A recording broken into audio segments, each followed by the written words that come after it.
वाहिगुरु जी का खालसा वाहिगुरु जी की फतेह। आओ गुरु प्यारे गुरु सवारे सतसंगी जनो,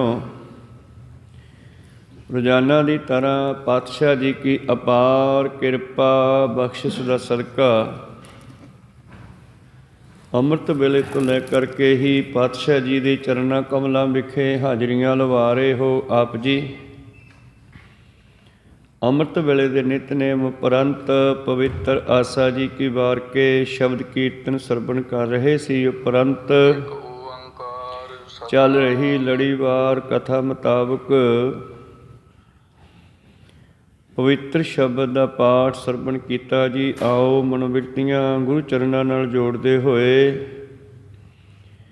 ਗੁਰੂ ਚਰਨਾਂ ਵਿਖੇ ਲਵਾਈਏ ਹਾਜ਼ਰੀਆਂ। ਗੁਰੂ ਕਾ ਬਖਸ਼ਿਆ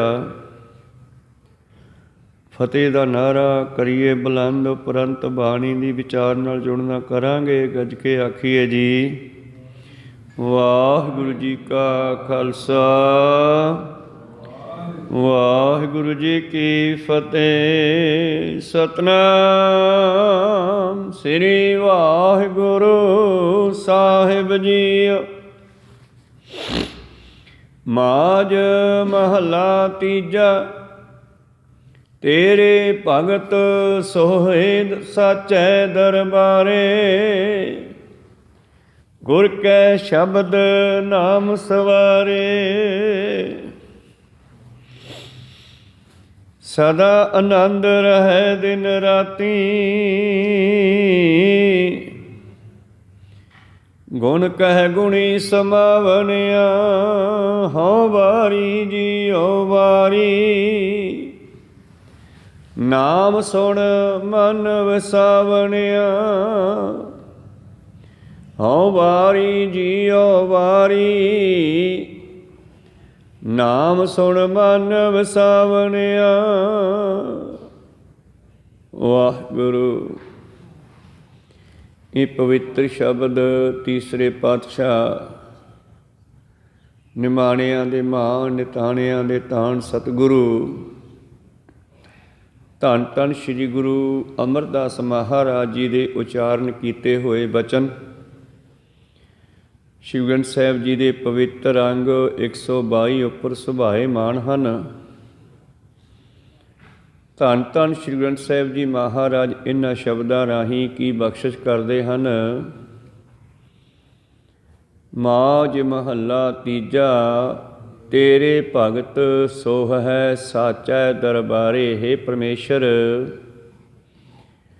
ਤੇਰੀ ਭਗਤੀ ਕਰਨ ਵਾਲੇ ਤੇਰੇ ਪਿਆਰੇ ਤੇਰੇ ਦਰ 'ਤੇ ਸ਼ੋਭਨੀਕ ਹਨ, ਚੰਗੇ ਲੱਗਦੇ ਹਨ, ਸੁਹਾਵਣੇ ਲੱਗਦੇ ਹਨ, ਸੋਹਣੇ ਲੱਗਦੇ ਹਨ। ਕਿਹੜੇ? ਜਿਨ੍ਹਾਂ ਨੇ ਗੁਰੂ ਵਾਲੇ ਬਣ ਕੇ ਗੁਰੂ ਦੇ ਬਖਸ਼ੇ ਨਾਮ ਦੁਆਰਾ ਸਵਾਰੇ, ਆਪਣੇ ਜੀਵਨ ਨੂੰ ਸਵਾਰਿਆ। ਭਾਵ ਮਾੜੇ ਕੰਮਾਂ ਤੋਂ ਬਦਲ ਕੇ, ਵਿਸ਼ੇ ਵਿਕਾਰਾਂ ਤੋਂ ਕੱਟ ਕੇ ਇਹਨੂੰ ਪਰਮੇਸ਼ਰ ਦੇ ਦਰ ਦੇ ਮੁਤਾਬਕ ਚਲਾਉਣਾ ਕੀਤਾ। ਪਰਮੇਸ਼ਰ ਦੇ ਹੁਕਮ ਮੁਤਾਬਕ ਚੱਲਣਾ ਕੀਤਾ, ਹੁਕਮ ਮੰਨਣਾ ਕੀਤਾ, ਭਾਣਾ ਮੰਨਣਾ ਕੀਤਾ। ਜਿਨ੍ਹਾਂ ਨੇ ਆਪਣੇ ਆਪ ਨੂੰ ਸਵਾਰ ਲਿਆ ਉਹ ਸੋਹਣੇ ਲੱਗਦੇ ਆ। ਇੱਥੇ ਸਵਾਰਨ ਤੋਂ ਭਾਵ ਕੇਵਲ ਬਾਹਰੀ ਤੌਰ 'ਤੇ ਨਹੀਂ, ਅੰਦਰੂਨੀ ਤੌਰ 'ਤੇ ਵੀ ਹੈ। ਤਿੰਨ ਤਰ੍ਹਾਂ ਦੇ ਨਾਲ ਸਫਾਈ ਮੰਗੀ ਸਤਿਗੁਰਾਂ ਨੇ। ਭਰੀਐ ਹੱਥ ਪੈਰ ਤਨ ਦੇਹ, ਪਾਣੀ ਧੋਤੈ ਉਤਰ ਸਖੇਹ। ਅੰਮ੍ਰਿਤ ਵੇਲੇ ਉੱਠਣਾ, ਇਸ਼ਨਾਨ ਕਰਨਾ, ਫਿਰ ਬਸਤਰ ਨਵੇਂ ਧੋਤੇ, ਮੂਤ ਪਲੀਤੀ ਕੱਪੜ ਹੋਏ, ਦੇਹ ਸਾਬੂਨ ਲਈਆ ਉਹ ਧੋਏ, ਫਿਰ ਬਸਤਰ ਵੀ ਸਾਫ ਹੋਣ। ਇਹ ਵੀ ਜ਼ਰੂਰੀ ਆ। ਤਿੰਨਾਂ ਦਰਿਆਵਾਂ ਸਿਓ ਦੋਸਤੀ, ਜਿਨ ਮਨ ਮੁਖ ਸੱਚਾ ਨਾਉ। ਜਿਨ੍ਹਾਂ ਦੇ ਮਨ ਵਿੱਚ ਮੁਖ ਵਿੱਚ ਪਰਮੇਸ਼ਰ ਦੇ ਨਾਮ ਦੇ ਜਪਣ ਦਾ ਚਾਅ ਹੈ ਨਾ, ਉਹ ਫਿਰ ਦਰਿਆਵਾਂ ਸਿਓ ਦੋਸਤੀ ਮਤਲਬ ਪਾਣੀ ਨਾਲ ਦੋਸਤੀ ਕਰਦੇ ਆ। ਦਰਿਆ ਹੁੰਦਾ ਪਾਣੀ ਦਾ। ਤੜਕੇ ਉੱਠ ਕੇ ਪਾਣੀ ਨਾਲ ਦੋਸਤੀ ਕਰਦੇ ਆ, ਭਾਵ ਕੁਰਲਾ ਕਰਨਾ, ਹੱਥ ਮੂੰਹ ਧੋਣਾ, ਇਸ਼ਨਾਨ ਕਰਨਾ। ਇਸੇ ਤਰ੍ਹਾਂ ਹੀ ਪਾਤਸ਼ਾਹ ਕਹਿੰਦੇ ਮੂਤ ਪਲੀਤੀ ਕੱਪੜ ਹੋਏ, ਦੇ ਸਾਬੂਨ ਲਈਐ ਉਹ ਧੋਏ, ਭਰੀਐ ਮਤ ਪਾਪਾਂ ਕੈ ਸੰਗ ਉਹ ਧੋਪੈ ਨਾਵੈ ਕੇ ਰੰਗ। ਤੀਸਰਾ ਇਸ਼ਨਾਨ ਸਿਮਰਨ ਕਰਨਾ। ਇਸ਼ਨਾਨ ਕੀਤਾ ਹੈ, ਸਰੀਰ ਨੂੰ ਸਾਫ਼ ਕੀਤਾ ਹੈ, ਸੁੰਦਰ ਵਸਤਰ ਪਾਏ ਹਨ, ਕੇਸ਼ਾਂ ਨੂੰ ਸਵਾਰਿਆ ਹੈ, ਔਰ ਉਸ ਤੋਂ ਬਾਅਦ ਅਗਲਾ ਕੰਮ ਜੇ ਨਾ ਕੀਤਾ ਤੇ ਦੋਨੇ ਕੰਮ ਨਿਫਲ ਹੈ। ਜੇ ਸਿਮਰਨ ਨਾ ਕੀਤਾ ਫਿਰ ਬੈਠ ਕਰਕੇ ਫਿਰ ਇਸ ਨੂੰ ਕਰਨ ਦਾ ਕੀ ਫਾਇਦਾ। ਕਬੀਰ ਸਾਹਿਬ ਜੀ ਨੇ ਬੜਾ ਸੋਹਣਾ ਬਚਨ ਇੱਥੇ ਕਿਹਾ, ਕਬੀਰ ਨਿਰਪ ਨਾਰੀ ਕਿਉਂ ਨਿੰਦੀਐ, ਕਿਉਂ ਹਰ ਚੇਰੀ ਕੋ ਮਾਨ। ਰਾਜੇ ਦੀ ਰਾਣੀ ਨੂੰ ਕਿਉਂ ਨਿੰਦਿਆ ਜਾਂਦਾ ਹੈ ਔਰ ਪਰਮੇਸ਼ਰ ਦੀ ਭਗਤਨੀ ਨੂੰ ਕਿਉਂ ਸਲਾਹਿਆ ਜਾਂਦਾ ਹੈ? ਇਹਦਾ ਕੀ ਕਾਰਨ ਹੈ? ਰਾਜੇ ਦੀ ਰਾਣੀ ਨੂੰ ਇੰਨਾ ਸਲਾਹਿਆ ਨਹੀਂ ਜਾਂਦਾ ਜਿੰਨਾ ਨਾਮ ਜਪਣ ਵਾਲੀਆਂ ਰੂਹਾਂ ਨੂੰ ਸਲਾਹਿਆ ਜਾਂਦਾ ਹੈ। ਪਰਮੇਸ਼ਰ ਦੇ ਭਗਤਾਂ ਨੂੰ ਜਾਂ ਇਸਤਰੀਆਂ ਨੂੰ, ਭਗਤਨੀਆਂ ਨੂੰ ਸਲਾਹਿਆ ਜਾਂਦਾ। ਇਸਤਰੀ ਲਿੰਗ ਸ਼ਬਦ ਵਰਤਿਆ ਨਾ, ਤਾਂ ਫਿਰ ਆਪ ਹੀ ਜਵਾਬ ਦਿੰਦੇ ਹੈ, ਉਹ ਮਾਂਗ ਸਵਾਰੈ ਵਿਖੇ ਕੋ। ਉਹ ਵੀ ਕੇਸ ਵਾਹੁੰਦੀ ਹੈ। ਮਾਂਗ ਹੁੰਦਾ ਚੀਰ, ਚੀਰ ਵਿੱਚ ਸੰਧੂਰ ਪਾਉਣਾ, ਸ਼ਿੰਗਾਰ ਕਰਨਾ ਆਦਿ ਆਦਿ। ਉਹ ਮਾਂਗ ਸਵਾਰੈ ਵਿਖੇ ਕੋ, ਉਹ ਸਿਮਰੈ ਹਰ ਨਾਮ। ਉਹ ਵੀ ਕੇਸ ਵਾਹੁੰਦੀ ਹੈ, ਸਵਾਰਦੀ ਹੈ, ਇਸ਼ਨਾਨ ਕਰਦੀ ਹੈ, ਸੁੰਦਰ ਵਸਤਰ ਪਹਿਨਦੀ ਹੈ, ਪਰ ਉਹ ਸਿਮਰਨ ਭਜਨ ਵਾਸਤੇ ਤਿਆਰ ਹੁੰਦੀ ਹੈ, ਭਗਤੀ ਵਾਸਤੇ। ਰਾਜੇ ਦੀ ਰਾਣੀ ਰਾਜੇ ਨੂੰ ਮੋਹਣ ਵਾਸਤੇ, ਵਿਸ਼ੇ ਵਿਕਾਰਾਂ ਵਾਸਤੇ ਇਸ਼ਨਾਨ ਕਰਦੀ ਹੈ, ਤਿਆਰ ਹੁੰਦੀ ਹੈ, ਕੇਸ ਵਾਹੁੰਦੀ ਹੈ, ਸ਼ਿੰਗਾਰ ਕਰਦੀ ਹੈ। ਬਸ ਇਹੀ ਕਾਰਨ ਹੈ ਕਿ ਨਾਮ ਜਪਣ ਵਾਲਿਆਂ ਨੂੰ ਸਲਾਹਿਆ ਜਾਂਦਾ ਹੈ ਅਤੇ ਦੂਸਰਿਆਂ ਨੂੰ ਨਹੀਂ। ਤੇਰੇ ਭਗਤ ਸੋਹੇ ਸਾਚੈ ਦਰਬਾਰੇ। ਜਿਹੜੇ ਤੇਰੀ ਭਗਤੀ ਕਰਦੇ ਹਨ ਉਹ ਤੇਰੇ ਦਰ 'ਤੇ ਸ਼ੋਭਨੀਕ ਹਨ, ਸੋਹਣੇ ਲੱਗਦੇ ਹਨ। ਗੁਰ ਕੈ ਸ਼ਬਦ ਨਾਮ ਸਵਾਰੇ। ਗੁਰੂ ਦੇ ਬਖਸ਼ੇ ਮੰਤਰ ਨੂੰ ਲੈ ਕਰਕੇ, ਜਿਸ ਨੂੰ ਅਸੀਂ ਨਾਮ ਕਹਿੰਦੇ ਹਾਂ, ਗੁਰੂ ਦੇ ਕੋਲੋਂ ਗੁਰਮੰਤਰ ਨੂੰ ਲੈ ਕਰਕੇ ਉਹ ਹਮੇਸ਼ਾ ਆਪਣੇ ਜੀਵਨ ਨੂੰ ਸੋਹਣਾ ਬਣਾਉਂਦੇ ਹਨ। ਸਦਾ ਆਨੰਦ ਰਹਿ ਦਿਨ ਰਾਤੀ, ਔਰ ਹਮੇਸ਼ਾ ਖੁਸ਼ ਰਹਿੰਦੇ ਆ। ਤੇਰਾ ਭਾਣਾ ਮਿੱਠਾ ਲਾਗੈ ਹਰ ਨਾਮ ਪਦਾਰਥ, ਨਾਨਕ ਮੰਗੈ ਨੇ ਮਹਾ ਵਾਕ ਅਨੁਸਾਰ। ਕੋਈ ਉਲਾਂਭਾ ਨਹੀਂ ਦਿੰਦੇ ਮਾਲਕ ਨੂੰ। ਉਹਦੇ ਭਾਣੇ ਵਿੱਚ, ਉਹਦੇ ਹੁਕਮ ਅੰਦਰ ਆਪਣੇ ਸਰੂਪ ਨਾਲ ਜੁੜੇ ਰਹਿੰਦੇ ਹਨ, ਨਿਜ ਸਰੂਪ ਵਿੱਚ ਵਸੇ ਰਹਿੰਦੇ ਹਨ। ਸਦਾ ਆਨੰਦ ਰਹਿ ਦਿਨ ਰਾਤੀ, ਗੁਣ ਕਹਿ ਗੁਣੀ ਸਮਾਵਨਿਆ। ਉਹ ਹਮੇਸ਼ਾ ਆਪਣੇ ਆਨੰਦ ਵਿੱਚ ਡੁੱਬੇ ਰਹਿੰਦੇ ਆ। ਹਰੀ ਦੇ ਗੁਣਾਂ ਨੂੰ ਗਾਉਂਦੇ ਗਾਉਂਦੇ ਹਰੀ ਦਾ ਰੂਪ ਹੋ ਜਾਂਦੇ ਆ। ਗੁਣੀ ਭਾਵ ਗੁਣਾਂ ਵਾਲਾ ਪਰਮੇਸ਼ਰ ਜੋ ਹੈ ਉਹਦੇ ਵਿੱਚ ਸਮਾ ਜਾਂਦੇ ਹਨ। ਮਹਾਰਾਜ, ਜਿਹੜੇ ਤੇਰੇ ਪਿਆਰੇ ਹਨ ਉਹਨਾਂ ਦਾ ਐਸਾ ਜੀਵਨ ਹੈ। ਧੰਨ ਧੰਨ ਸ਼੍ਰੀ ਗੁਰੂ ਅਮਰਦਾਸ ਮਹਾਰਾਜ ਜੀ ਆਪਣੇ ਵੱਲੋਂ ਕਹਿੰਦੇ, ਹਉ ਵਾਰੀ ਜੀਓ ਵਾਰੀ ਮੈਂ ਬਲਿਹਾਰੇ ਜਾਵਾਂ। ਬਾਰ ਬਾਰ ਬਲਿਹਾਰੇ ਜਾਵਾਂ, ਤਨ ਮਨ ਕਰਕੇ ਬਲਿਹਾਰੇ ਜਾਵਾਂ। ਕਿਹਨਾਂ ਤੋਂ? ਜਿਹੜੇ ਨਾਮ ਸੁਣ ਮਨ ਵਸਾਵਣਿਆ। ਜਿਹੜੇ ਨਾਮ ਨੂੰ ਸੁਣ ਕਰਕੇ ਆਪਣੇ ਹਿਰਦੇ ਵਿੱਚ ਵਸਾਉਂਦੇ ਹਨ, ਭਾਵ ਨਾਮ ਦਾ ਜਪਨਾ ਕਰਦੇ ਹਨ। ਹਰ ਜੀਉ ਸੱਚਾ ਊਚੋ ਊਚਾ, ਹਉ ਮੈਂ ਮਾਰ ਮਿਲਾਵਣਿਆ। ਉਹ ਤੇਰੇ ਪਿਆਰੇ ਹੈ ਹਰੀ ਪਰਮੇਸ਼ਰ, ਤੇਰੇ ਪਿਆਰੇ। ਹਰ ਜੀਉ ਸਾਚਾ, ਉਹ ਆਪ ਸੱਚਾ ਹੈ।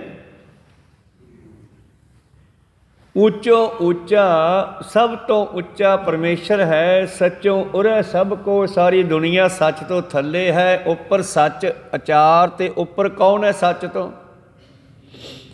ਸੱਚ ਅਤੇ ਸੱਚਾ ਪਰਮੇਸ਼ਰ। ਸੱਚ ਤੋਂ ਉੱਤੇ ਕੁਛ ਵੀ ਨਹੀਂ ਅਤੇ ਸੱਚੇ ਪਰਮੇਸ਼ਰ ਤੋਂ ਉੱਤੇ ਵੀ ਕੋਈ ਨਹੀਂ। ਪਰ ਸਤਿਗੁਰਾਂ ਨੂੰ ਪੁੱਛਿਆ ਅਤੇ ਸਤਿਗੁਰਾਂ ਨੇ ਦੱਸਿਆ, ਕਹਿੰਦੇ ਹੈ ਕੌਣ ਮਹਾਰਾਜ? ਜਿਨ੍ਹਾਂ ਨੇ ਸੱਚ ਨੂੰ ਜ਼ਿੰਦਗੀ ਵਿੱਚ ਧਾਰਨ ਕਰ ਲਿਆ, ਕੋ ਸਤਨਾਮ ਸੀ, ਉਹ ਇਦੋਂ ਵੀ ਉੱਚੇ ਹੈ। ਸੱਚੋਂ ਉਰੇ ਸਭ ਕੋ ਉੱਪਰ ਸੱਚ ਆਚਾਰ। ਆਚਾਰ ਹੁੰਦਾ ਚਾਲ ਚੱਲਣ, ਜੀਵਨ ਜਾ ਸੋਹਣਾ ਜੀਵਨ। ਤੇ ਇਸੇ ਚੀਜ਼ ਨੂੰ 10ਵੇਂ ਪਾਤਸ਼ਾਹ ਜੀ ਨੇ ਵੀ ਗੁਰੂ ਪਿਆਰੋ ਤਰਜੀਹ ਦਿੱਤੀ ਹੈ। ਕੀ ਕਹਿੰਦੇ? ਰਹਿਣੀ ਰਹੇ ਸੋਈ ਸਿੱਖ ਮੇਰਾ, ਸੋ ਸਹਿ ਮੈਂ ਤਿਸਕਾ ਚੇਰਾ। ਰਹਿਤ ਨੂੰ ਵਡਿਆਈ ਦਿੱਤੀ ਹੈ, ਨਾ ਕਿ ਸਰੀਰ ਨੂੰ। ਪਰ ਉਹ ਸਰੀਰ ਵੀ ਧਨ ਹੈ ਜਿਹਦੇ ਵਿੱਚ ਰਹਿਤ ਆ ਗਈ। ਉਹ ਸਰੀਰ ਧਨ ਹੈ ਜਿਹਦੇ ਵਿੱਚ ਰਹਿਣੀ ਆ ਗਈ, ਰਹਿਤ ਆ ਗਈ। ਰਹਿਣੀ ਰਹੇ ਸੋਈ ਸਿੱਖ ਮੇਰਾ, ਸੋ ਸਹਿ ਮੈਂ ਤਿਸਕਾ ਚੇਰਾ। ਰਹਿਤ ਬਿਨਾ ਨਾ ਸਿੱਖ ਕਹਾਵੇ। ਸਿੱਖ ਕੋਈ ਐਂ ਥੋੜ੍ਹਾ ਬਣ ਜਾਵੇਗਾ। ਜੇ ਸਿੱਖ ਬਣਨਾ ਤੇ ਸਿੱਖਿਆ ਤੇ ਚੱਲਣਾ ਪਵੇਗਾ। ਤੀਜੇ ਪ੍ਰੀਤਮ ਜੀ ਕਹਿੰਦੇ, ਸੋ ਸਿੱਖ ਸਖਾ ਬੰਧ ਪਹਿ ਭਾਈ, ਜੇ ਗੁਰ ਕੇ ਭਾਣੇ ਵਿੱਚ ਆਵੇ। ਆਪਣੇ ਭਾਣੇ ਜੋ ਚੱਲੇ ਭਾਈ, ਵਿਛੜ ਚੋਟਾ ਖਾਵੇ। ਰਹਿਣੀ ਰਹੇ ਸੋਈ ਸਿੱਖ ਮੇਰਾ, ਸੋ ਸਹਿ ਮੈਂ ਤਿਸਕਾ ਚੇਰਾ। ਰਹਿਤ ਬਿਨਾ ਨਾ ਸਿੱਖ ਕਹਾਵੇ, ਰਹਿਤ ਬਿਨਾ ਦਰ ਚੋਟਾਂ ਖਾਵੇ। ਰਹਿਤ ਬਿਨਾ ਨਾ ਸਿੱਝੈ ਕੋਈ, ਤਾਂ ਤੇ ਰਹਿਤ ਚੋ ਸੋ ਦ੍ਰਿੜ ਕਰ ਹੋਈ। ਤਾਂ ਤੇ ਫਿਰ ਜਿਹੜੀ ਸਤਿਗੁਰ ਦੀ ਬਖਸ਼ੀ ਰਹਿਤ ਹੈ, ਉਹਨੂੰ ਜੀਵਨ ਵਿੱਚ ਧਾਰਨ ਕਰਨਾ ਪੈਣਾ, ਤਾਂ ਸਿੱਖ ਬਣ ਸਕਦੇ ਹਾਂ। ਵਰਨਾ ਬਿਨ ਪੌਹਲ ਕੇਸ ਧਰੇ ਤੇ ਭੇਖੀ ਮੂੜਾ ਸਿੱਖ। ਮੂੜਾ ਹੁੰਦਾ ਮੂਰਖ, ਭੇਖੀ ਹੁੰਦਾ ਭੇਖਧਾਰੀ, ਪਖੰਡੀ, ਕਰਮਕਾਂਡੀ। ਜੇ ਕੋਈ ਇਹ ਕਹੇ ਕਿ ਮੈਂ ਕੇਸ ਰੱਖ ਲਏ ਹਨ, ਪੱਗ ਬੰਨ੍ਹਣ ਲੱਗ ਪਿਆ ਹਾਂ ਤੇ ਮੈਂ ਸਿੱਖ ਬਣ ਗਿਆ, ਭਾਵੇਂ ਕਿ ਇੱਕ ਸਾਡਾ ਸਰੂਪ ਬਣ ਗਿਆ ਸਿੱਖ ਦਾ, ਪਰ ਪਾਤਸ਼ਾਹ ਕਹਿੰਦੇ ਜਿੰਨਾ ਚਿਰ ਰਹਿਤ ਵਿੱਚ ਨਹੀਂ ਆਉਂਦਾ ਉਹਨਾਂ ਚਿਰ ਮੈਂ ਸਿੱਖ ਨਹੀਂ ਬਣਦਾ। ਹਲੇ ਕਹੋ ਸਤਨਾਮ ਸ੍ਰੀ।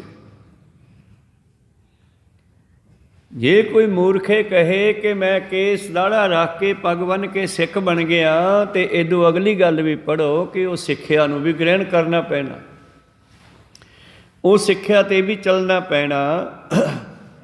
ਸੋ ਸਿੱਖ ਸਖਾ ਬੰਧ ਪਹਿ ਭਾਈ, ਜੇ ਗੁਰ ਕੇ ਭਾਣੇ ਵਿੱਚ ਆਵੇ, ਉਸ ਨੂੰ ਸਿੱਖ ਮੰਨਿਆ। ਤੀਜੇ ਪ੍ਰੀਤਮ ਜੀ ਦੀ ਬਾਣੀ ਵਿੱਚ ਇਸ ਕਰਕੇ ਹਰ ਜੀਉ ਸੱਚਾ ਉੱਚੋ ਉੱਚਾ।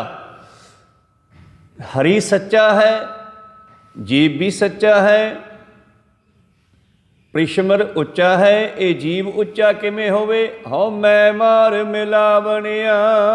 ਹਉ ਮੈਂ ਦੀਰਘ ਰੋਗ ਹੈ, ਦਾਰੂ ਪੀ ਇਸ ਮਾਹੇ। ਕਿਰਪਾ ਕਰੇ ਜੇ ਆਪਣੀ, ਤਾਂ ਗੁਰ ਕਾ ਸ਼ਬਦ ਕਮਾਹੇ।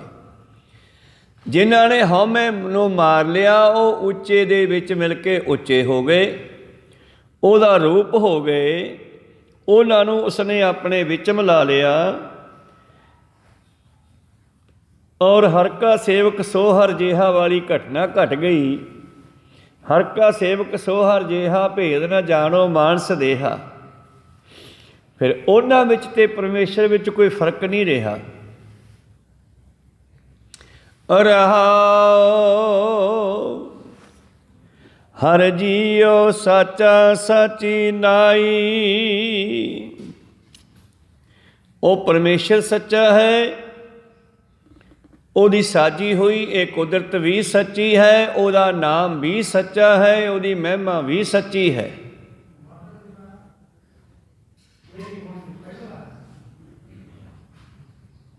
ਹਰ ਜੀਉ ਸਾਚਾ, ਉਹ ਆਪ ਸੱਚਾ ਹੈ। ਇਹ ਸਾਰੀ ਸ੍ਰਿਸ਼ਟੀ ਵੀ ਉਸ ਦੀ ਬਣਾਈ ਹੋਈ ਹੈ, ਉਹਦੀ ਵਡਿਆਈ ਵੀ ਸੱਚੀ ਹੈ। ਪਰ ਵਡਿਆਈ ਕਰਦਾ ਕੋਈ ਕੋਈ ਆ। ਗੁਰ ਪ੍ਰਸਾਦੀ ਕਿਸੈ ਮਿਲਾਈ। ਗੁਰੂ ਦੀ ਕਿਰਪਾ ਨਾਲ ਕਿਸੇ ਵਿਰਲੇ ਵਿਰਲੇ ਨੂੰ ਆਪਣੇ ਨਾਲ ਮਿਲਾ ਲੈਂਦਾ, ਆਪਣਾ ਬਣਾ ਲੈਂਦਾ। ਗੁਰ ਸ਼ਬਦ ਮਿਲੈ ਸੇ ਵਿਛੜ ਨਾਹੀ। ਤੇ ਜਿਨ੍ਹਾਂ ਨੂੰ ਮਿਲਾ ਲੈਂਦਾ ਫਿਰ ਉਹ ਵਿਛੜਦੇ ਨਹੀਂ। ਜਿਸ ਤਰ੍ਹਾਂ ਦੁੱਧ ਅਤੇ ਪਾਣੀ ਦੀ ਦੋਸਤੀ ਹੈ, ਦੁੱਧ ਦਾ ਮੁੱਲ ਕਾਫੀ ਹੈ, ਪਾਣੀ ਦਾ ਘੱਟ ਹੈ, ਪਰ ਜੇ ਪਾਣੀ ਦੁੱਧ ਵਿੱਚ ਮਿਲ ਜਾਵੇ ਤੇ ਪਾਣੀ ਦਾ ਮੁੱਲ ਵੀ ਓਨਾ ਪੈ ਜਾਂਦਾ। ਔਰ ਇਹਨਾਂ ਦੀ ਦੋਸਤੀ ਬੜੀ ਤਕੜੀ ਹੈ ਦੋਨਾਂ ਦੀ। ਉਸੇ ਤਰ੍ਹਾਂ ਹੀ ਸਿੱਖ ਤੇ ਗੁਰੂ ਦੀ ਦੋਸਤੀ ਬਣ ਸਕਦੀ ਹੈ। ਜਦੋਂ ਕੋਈ ਦੁੱਧ ਨੂੰ ਗਰਮ ਕਰਦਾ ਹੈ ਤੇ ਪਾਣੀ ਉੱਡੀ ਜਾਂਦਾ, ਦੁੱਧ ਨੂੰ ਮੱਚਣ ਨਹੀਂ ਦਿੰਦਾ। ਪਰ ਜੇ ਕੋਈ ਦੁੱਧ ਦੇ ਹੇਠਾਂ ਅੱਗ ਮਚਾਈ ਜਾਵੇ ਤੇ ਦੁੱਧ ਵੀ ਦੇਖਦਾ ਕਿ ਮੇਰੇ ਦੋਸਤ ਨੂੰ ਮਚਾਇਆ ਜਾ ਰਿਹਾ ਹੈ, ਦੁੱਧ ਉਬਲ ਕੇ ਅੱਗ ਤੇ ਪੈ ਜਾਂਦਾ, ਕੋਈ ਸਤਨਾਮ ਅੱਗ ਬੁਝਾ ਦਿੰਦਾ। ਇਸੇ ਤਰ੍ਹਾਂ ਹੀ ਸਿੱਖਾਂ ਨੇ ਗੁਰੂ ਤੋਂ ਜੀਵਨ ਵਾਰੇ ਤੇ ਗੁਰੂ ਨੇ ਵੀ ਆਪਣਾ ਪਰਿਵਾਰ ਇਹ ਸਿੱਖਾਂ ਤੋਂ ਵਾਰਿਆ, ਪੰਥ ਤੋਂ ਵਾਰਿਆ। ਕੋ ਸਤਨਾਮ ਸ੍ਰੀ।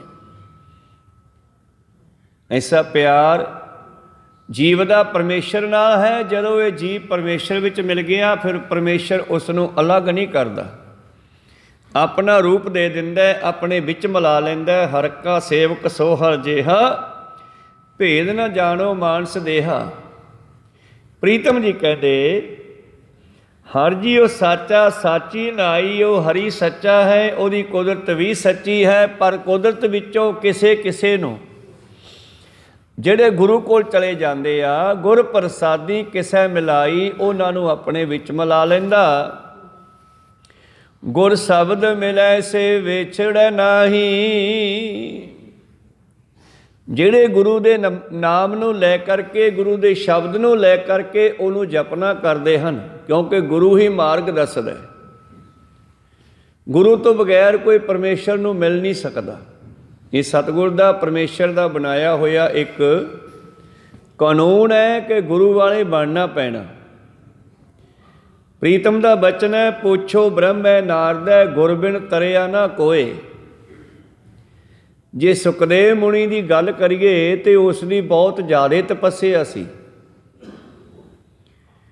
ਕਿਸੇ ਵੇਲੇ ਉਹ ਸੁਖਦੇਵ ਮੁਨੀ ਨੇ ਮਹਾਦੇਵ ਤੋਂ, ਗੁਰੂ ਪਿਆਰਿਓ, ਅਮਰ ਕਥਾ ਵੀ ਸੁਣੀ ਸੀ, ਪਰ ਉਹ ਅਮਰ ਨਹੀਂ ਹੋ ਸਕਿਆ, ਮੁਕਤ ਨਹੀਂ ਹੋ ਸਕਿਆ, ਜਿੰਨਾ ਚਿਰ ਉਹ ਦੁਬਾਰਾ ਗੁਰੂ ਵਾਲਾ ਨਹੀਂ ਬਣਿਆ ਜਨਮ ਧਾਰ ਕੇ।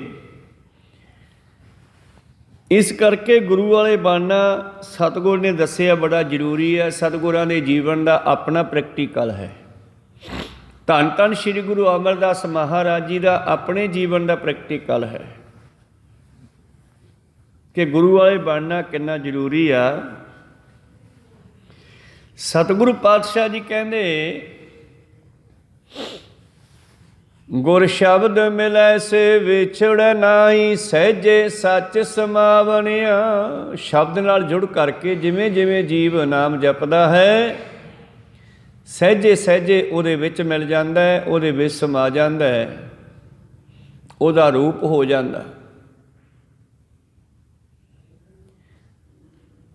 ਜਿਸ ਤਰ੍ਹਾਂ ਪਾਣੀ ਦਾ ਚੱਕਰ ਚੱਲਦਾ ਹੈ ਗੁਰੂ ਪਿਆਰਿਓ, ਪਾਣੀ ਸਮੁੰਦਰਾਂ ਵਿੱਚੋਂ, ਦਰਿਆਵਾਂ ਵਿੱਚੋਂ ਉੱਡਦਾ ਹੈ, ਭਾਫ ਬਣ ਕੇ ਉੱਪਰ ਚਲਿਆ ਜਾਂਦਾ, ਔਰ ਸੂਰਜ ਦੀ ਅਵਸਥਾ ਤੋਂ ਉੱਪਰ ਨਿਕਲ ਕੇ ਇਹ ਜੰਮ ਜਾਂਦਾ ਹੈ, ਠੰਡਾ ਹੋ ਜਾਂਦਾ ਹੈ, ਫਿਰ ਪਾਣੀ ਬਣ ਜਾਂਦਾ।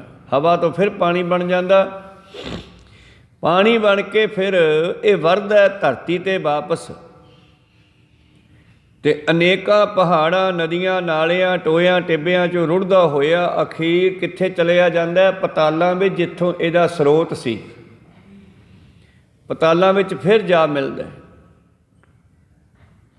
ਸੂਰਜ ਕਿਰਨ ਮਿਲੇ ਜਲ ਕਾ ਜਲ ਹੁਆ ਰਾਮ। ਜਿਵੇਂ ਸੂਰਜ ਦੀਆਂ ਕਿਰਨਾਂ ਸ਼ਾਮਾਂ ਨੂੰ ਸੂਰਜ ਵਿੱਚ ਮਿਲ ਜਾਂਦੀਆਂ, ਪਾਣੀ ਵਾਪਸ ਪਾਣੀ ਵਿੱਚ ਮਿਲ ਜਾਂਦਾ ਹੈ। ਜਿਵੇਂ ਬਰਫ਼ ਨੂੰ ਜਦ ਸੂਰਜ ਦੀਆਂ ਕਿਰਨਾਂ ਲੱਗਦੀਆਂ, ਸੂਰਜ ਦੀ ਧੁੱਪ ਲੱਗਦੀ ਹੈ, ਉਹ ਬਰਫ਼ ਫਿਰ ਪਾਣੀ ਬਣ ਜਾਂਦੀ ਹੈ। ਇਸੇ ਤਰ੍ਹਾਂ ਹੀ ਇਹ ਜੀਵ ਜੋਤੀ ਜੋਤ ਰਲੀ ਸੰਪੂਰਨ ਥੀਆ ਰਾਮ। ਇਹ ਜੀਵ ਵੀ ਆਪਣੀ ਜੋਤ ਨੂੰ, ਆਪਣੀ ਨੇਤਰਾਂ ਦੀ ਨਜ਼ਰ ਨੂੰ, ਆਪਣੀ ਜੋਤ ਨੂੰ, ਕਿਉਂਕਿ ਜੋਤ ਅੱਖਾਂ ਵਿੱਚ ਹੀ ਹੈ। ਇਹ ਨੇਤਰੋ ਮੇਰਿਓ ਹਰ ਤੁਮੈ ਜੋਤ ਧਰੀ, ਹਰ ਬਿਨ ਅਵਰ ਨ ਦੇਖੋ ਕੋਈ। ਇਹ ਨੇਤਰਾਂ ਦੀ ਜੋਤ ਨੂੰ ਵਾਪਸ ਪਰਮੇਸ਼ਰ ਨਾਲ ਜੋੜ ਲੈਂਦਾ ਜਦੋਂ, ਜਿੱਥੋਂ ਇਹ ਜੋਤ ਪੈਦਾ ਹੁੰਦੀ ਹੈ। ਸਾਇੰਸ ਮੁਤਾਬਕ ਇਹ ਜੋਤ ਸਾਡੇ ਸਰੀਰ ਦੇ ਵਿੱਚ ਆਕਸੀਜਨ 'ਚੋਂ ਪੈਦਾ ਹੁੰਦੀ ਆ। ਭਾਵ ਜਿਹੜਾ ਅਸੀਂ ਸਵਾਸ ਲੈਂਦੇ ਆ ਨਾ, ਇਹ ਸਵਾਸ ਹੀ ਅੰਦਰ ਜਾ ਕੇ 17 ਹਿੱਸਿਆਂ ਵਿੱਚ ਵੰਡਿਆ ਜਾਂਦਾ, ਕਨਵਰਟ ਹੋ ਜਾਂਦਾ, ਅਤੇ ਫਿਰ ਇਹ ਨਾੜਾਂ ਨੂੰ ਚਲਾਉਂਦਾ, ਖੂਨ ਨੂੰ ਚਲਾਉਂਦਾ, ਸਰੀਰ ਦੇ ਅੰਗਾਂ ਨੂੰ ਚਲਾਉਣ ਦਾ ਕੰਮ ਕਰਦਾ, ਅੱਖਾਂ ਨੂੰ ਖੋਲ੍ਹਣ ਦਾ ਬੰਦ ਕਰਨ ਦਾ ਕੰਮ ਇਹ ਕਰਦਾ। ਸਵਾਸ ਦੇ 17 ਹਿੱਸੇ ਬਣਦੇ ਹੈ। ਇੱਕ ਸਵਾਸ ਦਾ ਸੁੱਧ ਹਿੱਸਾ ਜਿਹੜਾ ਹੈ ਉਹ ਸਾਡੀ ਅੱਖਾਂ ਦੀ ਜੋਤ ਬਣਦਾ। ਤਾਂ ਜੋਤ ਕਿੱਥੋਂ ਬਣੀ? ਆਕਸੀਜਨ 'ਚੋਂ। ਸਾਚੇ ਤੇ ਪਵਨਾ ਭਇਆ, ਪਵਨਾ ਤੇ ਜਲ ਹੋਏ, ਜਲ ਤੇ ਤ੍ਰੈ ਭਵਨ ਸਾਜਿਆ, ਘਟ ਘਟ ਜੋਤ ਸਮੋਏ। ਜੋਤ ਪਰਮੇਸ਼ਰ ਦੀ ਅੰਸ਼ ਹੈ, ਪਰ ਪਰਮੇਸ਼ਰ ਤੋਂ ਹਵਾ ਬਣੀ, ਹਵਾ ਤੋਂ ਪਾਣੀ ਬਣਿਆ, ਪਾਣੀ ਵਿੱਚੋਂ ਹੀ ਅੱਗ ਪੈਦਾ ਕਰ ਦਿੱਤੀ। ਤਿੰਨੇ ਤੱਤ ਪੈਦਾ ਕਰਕੇ ਸ੍ਰਿਸ਼ਟੀ ਨੂੰ ਬਣਾਉਣਾ ਸ਼ੁਰੂ ਕਰ ਦਿੱਤਾ। ਇਸ ਤਰ੍ਹਾਂ ਜੋਤ ਜਿਹੜੀ ਸਵਾਸਾਂ 'ਚੋਂ ਬਣੀ ਆ, ਅਸਲ ਵਿੱਚ ਅਸੀਂ ਸਵਾਸ ਲੈਂਦੇ ਹਾਂ, ਜਦੋਂ ਹੀ ਸਵਾਸ ਆਉਣਾ ਬੰਦ ਹੋ ਜਾਂਦਾ ਹੈ, ਅੱਖਾਂ ਵੀ ਦੇਖਣਾ ਬੰਦ ਕਰ ਦਿੰਦੀਆਂ, ਕਿਉਂਕਿ ਜੋਤ ਨਿਕਲ ਜਾਂਦੀ ਆ। ਜਿਸ ਤਰ੍ਹਾਂ ਕਿਸੇ ਜਗਦੇ ਦੀਵੇ ਨੂੰ ਆਪਾਂ ਖੁੱਲ੍ਹੇ 'ਚ ਰੱਖ ਦਈਏ ਅਤੇ ਉਹ ਜਗੀ ਜਾਂਦਾ ਹੈ, ਕਿਉਂਕਿ ਉਹਨੂੰ ਆਕਸੀਜਨ ਮਿਲ ਰਹੀ ਹੈ ਜਗਣ ਵਾਸਤੇ। ਪਰ ਜਦੋਂ ਹੀ ਤੁਸੀਂ ਉਸ ਨੂੰ ਉੱਤੋਂ ਕਵਰ ਕਰ ਦਿਓ ਕਿਸੇ ਗਲਾਸ ਨਾਲ, ਬਰਤਨ ਨਾਲ, ਭਾਂਡੇ ਨਾਲ, ਅਤੇ ਉਹ ਬੁੱਝ ਜਾਂਦਾ, ਕਿਉਂਕਿ ਉਹਨੂੰ ਆਕਸੀਜਨ ਨਹੀਂ ਮਿਲ ਰਹੀ ਜਗਣ ਵਾਸਤੇ, ਭਾਵੇਂ ਕਿ ਤੇਲ ਵੀ ਹੈਗਾ, ਬੱਤੀ ਵੀ ਹੈਗੀ। ਮਤਲਬ ਕਿ ਆਕਸੀਜਨ ਵਿੱਚ ਜੋਤ ਹੈ, ਸਾਡੇ ਸਵਾਸਾਂ ਵਿੱਚ ਜੋਤ ਹੈ। ਜੋਤੀ ਜੋਤ ਰਲੀ ਸੰਪੂਰਨ ਥੀਆ ਰਾਮ। ਜਦੋਂ ਇਹ ਜੋਤ ਆਪਣੇ ਅਸਲੇ ਵਿੱਚ ਮਿਲ ਜਾਂਦੀ ਹੈ ਅਤੇ ਉਹਦਾ ਰੂਪ ਹੋ ਜਾਂਦੀ ਆ। ਖੈਰ, ਸੂਰਜ ਕਿਰਨ ਮਿਲੇ ਜਲ ਕਾ ਜਲ ਹੁਆ ਰਾਮ, ਜੋਤੀ ਜੋਤ ਰਲੀ ਸੰਪੂਰਨ ਥੀਆ ਰਾਮ। ਉਸੇ ਤਰ੍ਹਾਂ ਹੀ ਇੱਥੇ ਪ੍ਰੀਤਮ ਜੀ ਕਹਿੰਦੇ, ਹਰ ਜੀਉ ਸਾਚਾ ਸਾਚੀ ਨਾਈ, ਉਹ ਆਪ ਸੱਚਾ ਹੈ, ਉਹਦੀ ਸਾਜੀ ਕੁਦਰਤ ਸੱਚੀ ਹੈ, ਪਰ ਇਹਦੇ ਵਿੱਚੋਂ ਕੇਵਲ ਤੇ ਕੇਵਲ ਮਾਨਸ ਜਾਮੇ ਨੂੰ ਦਿੱਤੀ ਹੈ ਵਡਿਆਈ। ਮਾਨਸ ਕੋ ਪ੍ਰਭ ਦੀ ਵਡਿਆਈ, ਮਨੁੱਖ ਨੂੰ ਵਡਿਆਈ ਦਿੱਤੀ, 84 ਲੱਖ ਜੂਨ ਦਾ ਮੁਖੀ ਬਣਾਤਾ, ਮਾਲਕ ਬਣਾਤਾ। ਇਸ ਧਰਤੀ ਮੈਂ ਤੇਰੀ ਸਿਕਦਾਰੀ, ਤੂੰ ਇੱਥੋਂ ਦਾ ਰਾਜਾ ਹੈ, ਮਨੁੱਖ ਨੂੰ ਕਿਹਾ।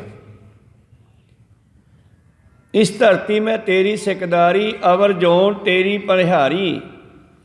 ਆਵ ਤੁਮ ਸੀਜ ਭਾਵੇਂ ਨਹੀਂ ਸੀਜੈ, ਕਾਰ ਸਵਰੇ ਮਨ ਪ੍ਰਭ ਧਿਆਈਜੈ।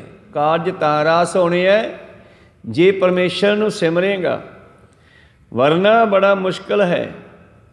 ਪ੍ਰੀਤਮ ਜੀ ਬਖਸ਼ਿਸ਼ ਕਰਦੇ ਹਨ, ਇਸ ਤਰ੍ਹਾਂ ਜਦੋਂ ਇਹ ਜੀਵ ਉਸ ਪਰਮੇਸ਼ਰ ਨਾਲ ਮਿਲਦਾ ਅਤੇ ਉਹਦਾ ਰੂਪ ਹੋ ਜਾਂਦਾ। ਪਰ ਕਿਹੜਾ? ਗੁਰ ਪ੍ਰਸਾਦੀ ਕਿਸੈ ਮਿਲਾਈ, ਕਿਸੇ ਕਿਸੇ ਨੂੰ ਗੁਰੂ ਦੀ ਕਿਰਪਾ ਨਾਲ ਆਪਣੇ ਵਿੱਚ ਮਿਲਾ ਲੈਂਦਾ। ਅਤੇ ਗੁਰੂ ਦੀ ਕਿਰਪਾ ਉਹ 'ਤੇ ਹੋਵੇਗੀ ਜਿਹੜਾ ਗੁਰੂ ਦੀ ਗੱਲ ਸੁਣੇਗਾ, ਜਿਹੜਾ ਗੁਰੂ ਦੀ ਗੱਲ ਸਮਝੇਗਾ, ਉਸ ਨੂੰ ਹਿਰਦੇ ਵਿੱਚ ਵਸਾਵੇਗਾ। ਗੁਰ ਸ਼ਬਦ ਮਿਲੈ ਸੇ ਵਿਛੜ ਨਾਹੀ, ਜਿਹੜੇ ਗੁਰੂ ਦੇ ਸ਼ਬਦ ਨਾਲ ਇੱਕਮਿਕ ਹੋ ਗਏ ਉਹ ਮੁੜ ਕੇ ਵਿਛੜਦੇ ਨਹੀਂ। ਸਹਿਜੇ ਸੱਚ ਸਮਾਵਣਿਆ, ਹੌਲੀ ਹੌਲੀ ਉਹਦਾ ਰੂਪ ਹੋ ਜਾਂਦੇ ਆ। ਅਖੀਰ ਸਰੀਰ ਨੂੰ ਤਿਆਗ ਕੇ ਉਹਦੇ ਵਿੱਚ ਸਮਾ ਜਾਂਦੇ ਹਨ। ਤੁਝ ਤੇ ਬਾਹਰ ਕਛੂ ਨਾ ਹੋਏ, ਤੂੰ ਕਰ ਕਰ ਵੇਖੈ ਜਾਣੈ ਸੋਏ। ਪਾਤਸ਼ਾਹ ਕਹਿੰਦੇ, ਹੇ ਪਰਮੇਸ਼ਰ ਪ੍ਰਮਾਤਮਾ, ਤੇਰੇ ਤੋਂ ਬਿਨਾਂ ਕੁਛ ਵੀ ਨਹੀਂ ਹੋ ਸਕਦਾ।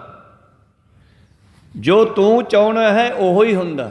ਹੁਕਮ ਹੈ ਅੰਦਰ ਸਭ ਕੋ, ਬਾਹਰ ਹੁਕਮ ਨਾ ਕੋਏ। ਨਾਨਕ ਹੁਕਮ ਹੈ ਜੇ ਬੁੱਝੈ, ਤਾਂ ਹਉਮੈ ਕਹੈ ਨਾ ਕੋਏ।